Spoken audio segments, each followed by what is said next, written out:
Si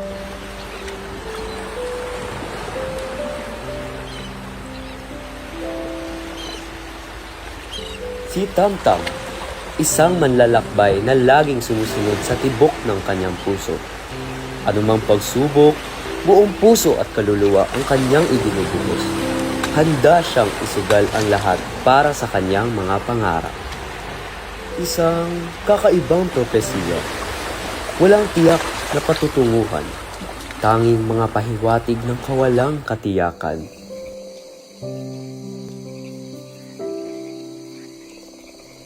Saan ako pupunta?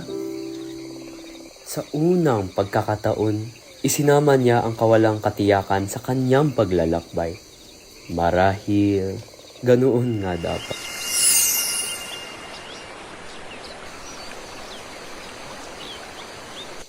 Ang talon na yan, nagbibigay ng sagot na hindi mo alam na hinahanap mo.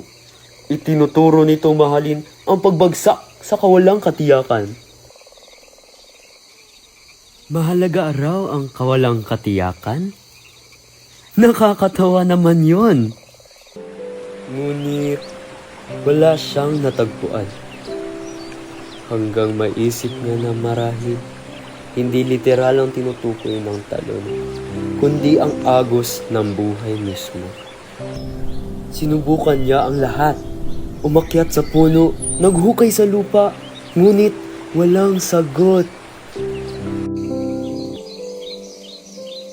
Mahalin mo ang pagbagsak. Talon ba ako? Hindi ito tungkol sa pagtakas sa pagkabigo, kundi sa panindigan at katiyakan sa kabila nito. Sa kanyang pagbagsak, pumukas ang mga alaala at narinig niyang muli ang propesiya.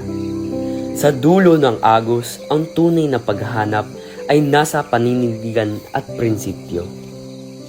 Hindi pala bagay ang kanyang hinahanap, kundi ang katiyakan at panindigan na nasa puso niya mismo. Ngayon, hindi na niya ito pinagdudahan.